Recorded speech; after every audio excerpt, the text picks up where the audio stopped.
Bicara Sultra Channel. Saat ini saya bersama dengan Kepala Balai Taman Nasional Rawaopa Watumohai di Kabupaten Konawe Selatan, Bapak Ali Bahri, Esos MSI. Selama pandemi COVID terjadi di Sulawesi Tenggara, Balai Taman Nasional Rawaopa tetap melakukan aktivitas sebagaimana mestinya. Sejak ditemukan COVID di Sulawesi Tenggara, khususnya di Konawe Selatan, Balai Taman Nasional Rawaopa juga sudah memberikan kontribusi kepada masyarakat yang terpapar COVID maupun di puskesmas dan instansi Polri untuk dalam memberikan bantuan COVID. Selain itu, selama pandemi COVID juga, Balai Taman Nasional Rawaopa khususnya pariwisata yang ada di dalam sempat melakukan aktivitas, namun saat ini sudah dihentikan. Kita akan berbicara banyak dengan Kepala Balai terkait hal ini, termasuk bagaimana proses pelaksanaan kerja selama pandemi COVID, serta kenapa pengelola pariwisata di Taman Nasional Rawaopa ditutup untuk sementara. Oke, saya langsung ke Pak Ali Bahri. Mungkin bisa dijelaskan, Pak, bagaimana proses aktivitas di Balai Taman Nasional Rawaopa selama pandemi COVID terjadi atau selama ada COVID di Konawe Selatan, di wilayah Bapak.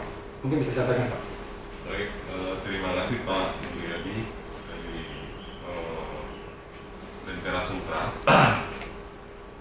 Yang pertama saya ingin sampaikan bahwa pengelolaan kawasan di Balai Taman Nasional Rawaopa Watumohai ya, tahun 2020 ini memang saat ini sedang kita sama-sama dilanda oleh COVID-19. Namun secara umum kegiatan pengelolaan kawasan Taman Nasional di Balai Taman Nasional Rawaopa Watumohai itu tetap berjalan sesuai dengan rutinitas yang kami lakukan. Namun tetap kita menerapkan yang namanya protokol COVID-19, di mana ini sudah ditetapkan oleh pemerintah dan Satgas COVID-19. Apapun yang kita lakukan di dalam pengelolaan Taman Nasional itu, baik itu kegiatan administrasi perkantoran, pelayanan, maupun kegiatan-kegiatan teknis yang terkait dengan monitoring dan pemantauan kawasan, kemudian kegiatan pengawasan pengunjung maupun kegiatan-kegiatan pemberdayaan masyarakat yang ada di sekitar kawasan itu, kita selalu menerapkan yang namanya protokol COVID-19. Tentang itu ya, secara umum kegiatan di Taman Nasional itu berjalan secara baik dengan rutinitas yang ada. Pak, selama pandemi COVID ini, kan biasanya di beberapa instansi dan pelayanan publik itu menghentikan aktivitasnya selama pandemi COVID. Di Taman Nasional Rawaopa juga, Pak, selama ini pernah dilakukan itu atau tidak dilakukan penghentian aktivitas karena mungkin ada terjadi sesuatu, ada yang terpapar dalam diri, tidak ada? Untuk penghentian kegiatan di Taman Nasional itu ada beberapa kegiatan tertentu saja. Ya. Jadi sesuai arahan Ibu Menteri KLHK dan Dirjen KSDAE, pada bulan April ya, tahun 2020 itu sudah dilakukan yang namanya penonaktifan lokasi-lokasi ekowisata yang ada di semua taman nasional di Indonesia, termasuk di Taman Nasional Rawaopa Watumohai. Kemudian kegiatan lain yang juga misalnya juga melibatkan publik ya, masyarakat, itu sempat kita hentikan, tapi namun setelah ada pelonggaran ya, karena COVID ini kan pada setelah bulan Batu mengalami penurunan sehingga ada pelonggaran dan itu kita lakukan kegiatan pemberdayaan masyarakat dalam bentuk pelatihan, kemudian pemberdayaan masyarakat, di mana kita mengumpulkan masyarakat, memberikan edukasi kepada masyarakat. Itu tetap kita menerapkan protokol COVID. Jadi dalam semua kegiatan itu kita laporkan ke Satgas COVID, ya, termasuk kepolisian setempat, misalnya ke Polsek. Jadi ada izin yang kita sampaikan, dan mereka kami ajak untuk mengawasi kegiatan itu terlibat mengawasi terkait dengan penerapan protokol COVID itu. Di dalam kawasan itu sendiri, di dalam? Ya, di dalam kawasan. Jadi kegiatan itu kita lakukan misalnya di tempat-tempat pertemuan, di kantor balai, kemudian di kantor kecamatan, kantor desa, ya. Bahkan di sosialisasi di rumah-rumah pondok-pondok masyarakat juga kita lakukan. Gitu. Tapi itu sekali lagi semua staf dan pegawai kami itu kita bekali dengan pengetahuan tentang protokol COVID-19. Jadi semua anggota yang dilibatkan dalam pengawasan itu sudah dibekali memang untuk penerapan protokol kesehatan diterapkan begitu ya? Iya, betul. Jadi itu kita sudah terapkan. Jadi pada saat turun ke lapangan yang namanya protokol COVID itu kan ada 3M ya. Yeah. 3M mencuci tangan, ya, kemudian memakai masker dan menjaga jarak. Antara pengunjung dengan pengunjung mungkin ada jaga jaraknya ya? Iya, betul. Bahkan itu setiap kelompok masyarakat yang kita laporkan dalam pertemuan itu kita siapkan masker, kemudian kita siapkan alat pencuci tangan, gitu, sanitizer, dan sebelum masuk ruangan itu kita ukur suhu tubuh. Dan alhamdulillah sampai saat ini semuanya dalam kondisi aman, tidak ada satupun tempat yang menjadi kluster COVID ya, atau ada yang tertular di situ. Alhamdulillah sampai sekarang nggak ada, karena memang protokol COVID terapkan. Jadi sekarang selama pandemi COVID terjadi di Borneo Selatan, belum ada yang dari kluster taman nasional, belum ada ya? Belum ada. Dan pengunjung juga tidak ada yang? Alhamdulillah belum ada. Kemudian saya ingin menambahkan di beberapa lokasi wisata yang saya sebut tadi, ya, dan bulan 4 itu sudah ada instruksi atau arahan himbauan dari Ibu Menteri supaya ditutup.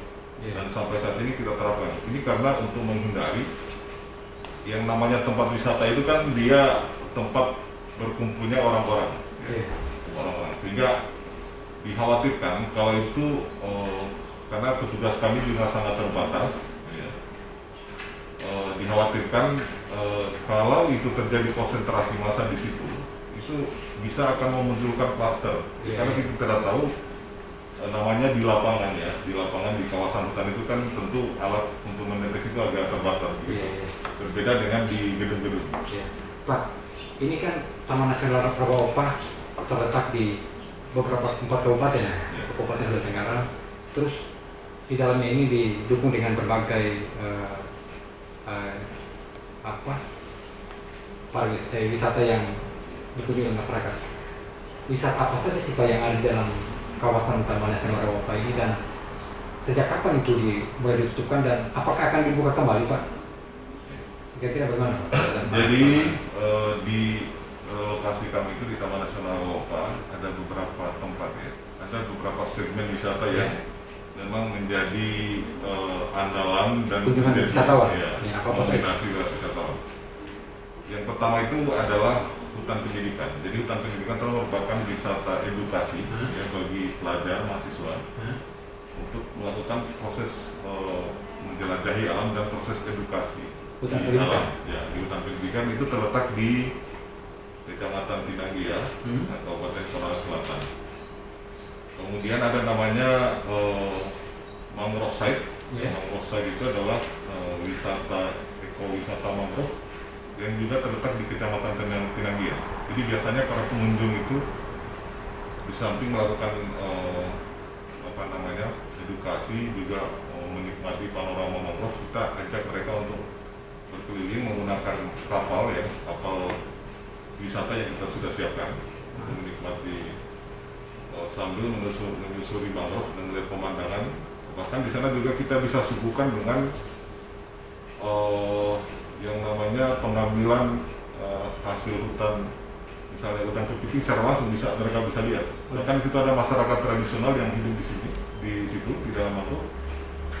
Itu adalah wisata edukasi dan wisata tradisional ya, untuk melihat masyarakat yang beraktivitas dalam luas ini dalam kawasan ini. Kita bina mereka dalam bentuk kemitraan konservasi di dalam kawasan. Jadi mereka memanfaatkan hasil hutan kayu yang dalam kawasan, udang kepiting ya, kemudian budidaya rumput laut dan sebagainya. Mereka menjadi mitra kita untuk menjaga kawasan taman nasional. Selain itu ada lagi wisata yang jadi andalan kawasan Taman Nasional Rawa Opa. Ya, kemudian yang ketiga itu ada namanya wisata air tawar ya. Pengunjung di air tawar itu namanya di Rawa Opa, itu ada namanya Pulau Harapan. Itu juga fasilitasnya sekarang kita sudah bangun, kita siapkan kapal bagi pengunjung yang ada di sana, dan mereka bisa menyusuri Rawa Opa, itu indahnya Rawa Opa, dan sampai ke Pulau Harapan. Nah, di situ biasanya pengunjung dari Kabupaten Konawe, ya, kemudian dari Kolaka Timur, bahkan juga dari Kendari, bahkan ada juga beberapa peneliti dari luar negeri, dari itu melakukan yang namanya kegiatan birdwatching di situ, pengamatan burung. Karena itu potensi burungnya itu sangat besar sekali di situ. Jadi ada wisata minat khusus yang diminati oleh para pencinta burung untuk menikmati berbagai jenis burung yang ada di situ. Pak Kepala Balai, dari 3 lokasi spot wisata tadi yang ada di kawasan Taman Nasional Rawa Opa, ada lagi satu. Satu itu namanya Puncak Ahwawali ya. Puncak Ahwawali. Jadi itu bukit awan ya. Jadi kita pengunjung itu bisa naik ke puncak di ketinggian mungkin kurang lebih 400 meter di atas permukaan laut itu. Kemudian mereka pada pagi hari itu biasanya pengunjung menikmati yang namanya awan, namanya negeri di atas awan. Itu sangat banyak pengunjungnya di situ. Di Kumbang di negeri di atas awan. Ya. Jadi itu pengunjung itu sangat banyak ya. Di seluruh Sulawesi Tenggara itu datang ke situ melihat namanya Puncak Ahwawali, negeri di atas awan. Pak, ini kan akibat pandemi COVID ini berdampak dari berbagai sendi, ekonomi, pariwisata, pendidikan, semua terdampak akibat pandemi COVID. Di Taman Nasional Rawa Opa sendiri, akibat pandemi COVID, ada tidak terjadi penurunan atau bagaimana dengan pandemi COVID selama ini? Atau sehingga ditutup mungkin, gara-gara menurun mungkin sehingga ditutup atau bagaimana? Iya, jadi saya ingin menyampaikan ya, data pengunjung kita tahun 2019 itu. Itu menghampiri 3.000 pengunjung. 3.000 pengunjung. Ya. Dan begitu memasuki masa pandemi COVID ini, itu pengunjungnya sangat menurun drastis. Berapa perbandingan itu? Bahkan itu menurunnya sampai 70%. 70%? Iya, 70% sangat mengalami penurunan. Karena itu biasa, ya? Diaktifkan itu hanya bulan pertama, begitu masuk sampai bulan 4 itu sudah ditutup. Sehingga memang pengunjung itu sangat drastis turunnya. Karena mungkin juga ya pengaruhnya itu karena misalnya mahasiswa itu kan diliburkan ya, tidak masuk kampus, belajarnya online, sehingga mereka melakukan kunjungan lapangan, termasuk juga dari pengunjung yang lain sangat hati-hati untuk mengunjungi di satu tempat. Saya kira ini makanya itu menimbulkan penurunan. Jadi penurunan sampai 70% ya? Iya, betul. Terus Pak, ini kan ditutup berarti dari bulan 4 itu sampai sekarang masih dilakukan penutupan? Tidak ada aktivitas untuk pembukaan pariwisata belum sampai sekarang? Betul. Jadi kita di Dirjen KSDA itu masuk di tahap 4 ya. Tahap 4 reaktivasi. Jadi kita masuk dalam tahap 4 reaktivasi. Sudah ada beberapa taman nasional, lokasi wisata taman nasional, taman wisata alam yang sudah diaktifkan di Indonesia. Tapi Taman Nasional Rawa Opa belum diaktifkan, dia masuk yang keempat ya? Iya, masuk tahap 4. Itu kira-kira kapan kembali Pak? Maksudnya bisa disampaikan ke publik bahwa ini sekarang lagi kita tutup, mungkin nanti dibuka kembali pada saat ini mungkin Pak?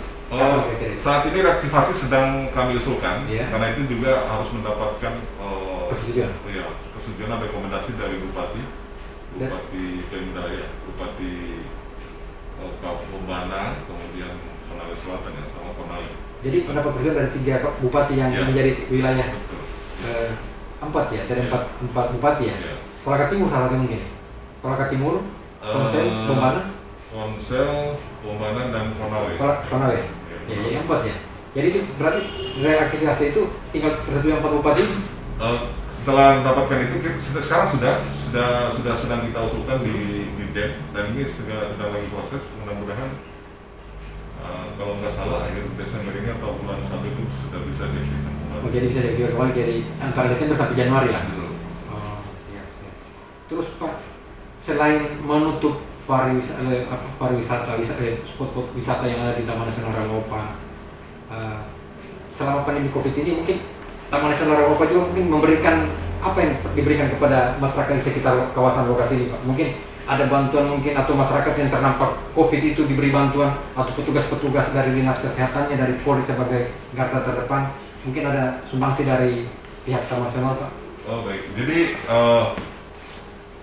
pada bulan 5 ya, bulan 5, 6 itu, bulan 7 kita sudah memberikan dukungan juga ya. Terutama yang utama itu tentu kita mendukung teman-teman kami di sini ya. Pegawai kita lengkapi dengan APD ya, kemudian masker, kemudian alat untuk penambah daya tahan tubuh. Ya, vitamin ya, multivitamin ya. Kemudian bersamaan dengan itu kita juga memberikan bantuan kepada pihak medis ya di di Puskesmas Tenanggil, itu kita sudah dukung juga. Kemudian bahkan Satgas Covid yang bertugas di sini itu kita juga bagikan bantuan kepada mereka berupa penambah daya tahan tubuh, kemudian masker, dan bahkan pengunjung yang melewati ini itu pada saat pemeriksaan kita bagikan masker.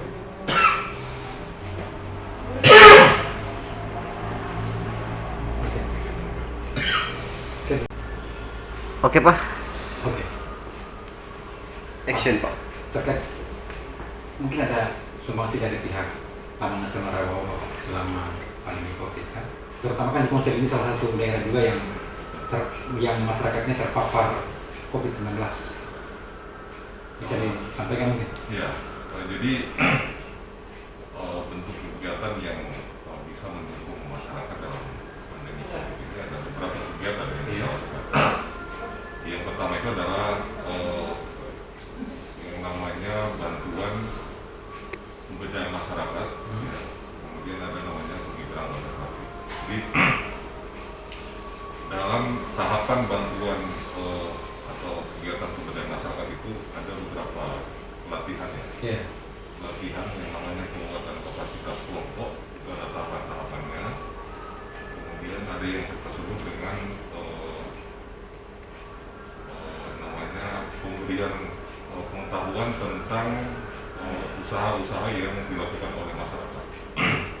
Itu dalam bentuknya pelatihan. Kemudian masyarakat yang hadir di situ kita berikan yang namanya bantuan transport dan uang saku. Yeah. Itu bisa. Kemudian setelah itu kita memberikan bantuan tunai untuk modal usaha.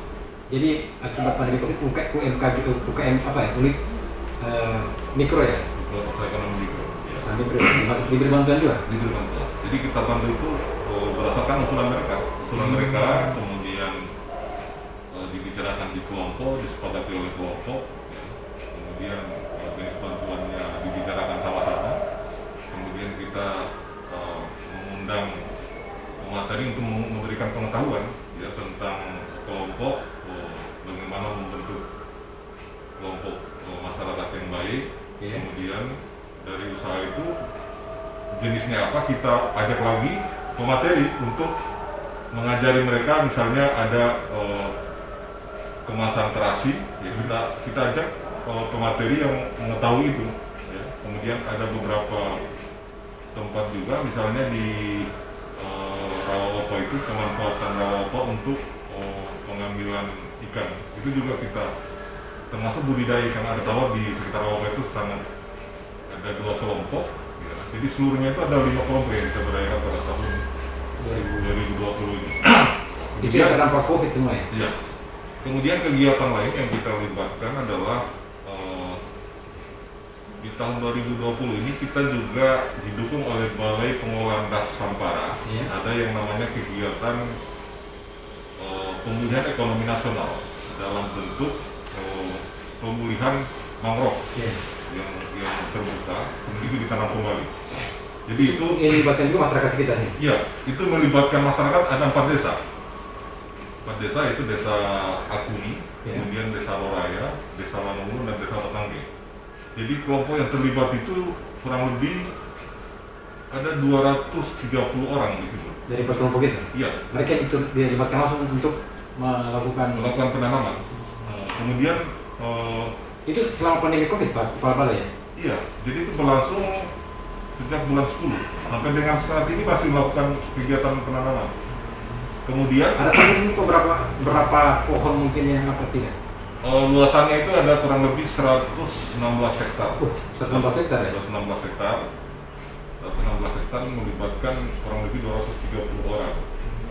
230 orang, dan itu pembayarannya itu langsung ke rekening masing-masing orang. Jadi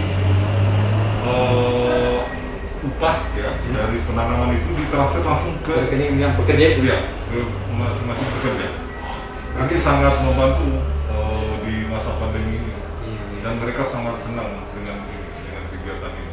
Oke. Mungkin sudah banyak semangat yang diberikan, Pak. Pak, begini Pak, ini kan pandemi COVID masih terus terjadi di Sulawesi Tenggara, bahkan di Kolsel ini dan Mombana mungkin termasuk di daerah yang dalam kawasan Taman Nasional Rawa Bali merasakan terjadi peningkatan, belum terjadi penurunan.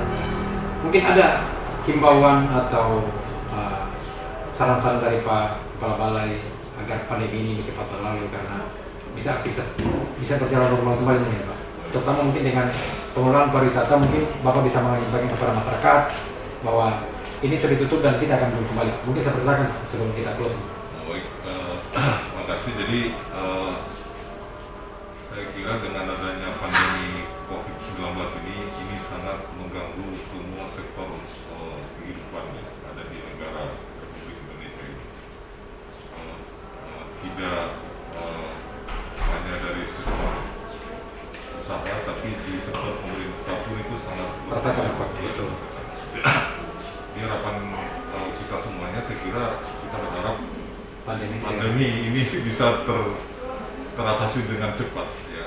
Segera berlalu ya. Segera berlalu, dan kemudian saya kira aktivitas perkantoran, kemudian aktivitas usaha masyarakat, ya aktivitas pertanian di pedesaan dan kabupaten itu segera berlalu.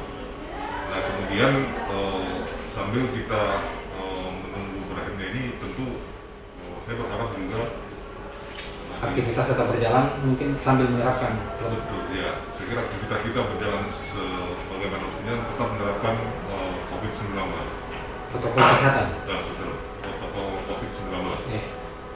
Kemudian ini saat ini sebenarnya kita sedang mengembangkan yang namanya ekowisata ya, untuk terus kita dorong melibatkan masyarakat di sekitar kawasan.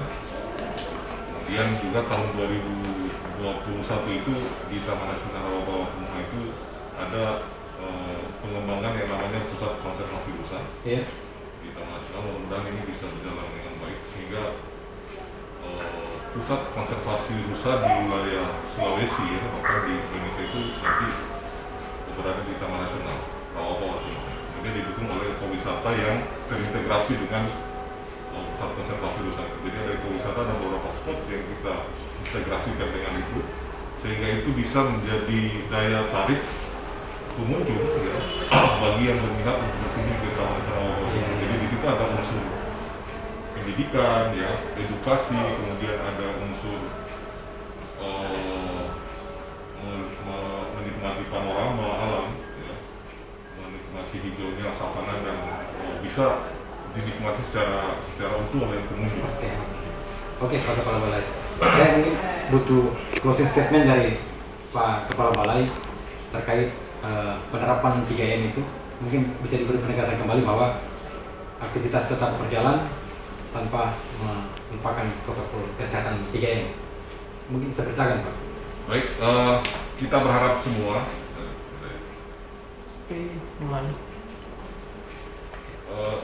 Jadi dengan adanya pandemi COVID-19 ini, harapan kita aktivitas kita itu tetap berjalan dengan baik sesuai dengan yang kita rencanakan, dengan tetap menerapkan yang namanya protokol kesehatan 3M.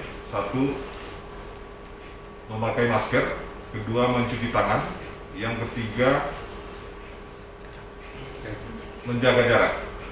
Barangkali itu yang dapat saya sampaikan, dan mudah-mudahan ini pandemi ini segera berakhir. Terima kasih banyak Kepala Balai atas waktunya. Mudah-mudahan COVID-19 ini cepat berlalu, dan saya juga sebagai host dari acara ini tak lupa menyampaikan kepada seluruh warga Indonesia, khususnya Sulawesi Tenggara, untuk tetap menerapkan protokol kesehatan dan selama beraktivitas dengan memakai masker, mencuci tangan pakai sabun dengan air mengalir, dan selalu menjaga jarak. Demikian dialog kami hari ini, dan terima kasih banyak atas waktu yang telah diberikan kepada Balai. Terima kasih banyak. Assalamualaikum warahmatullahi wabarakatuh.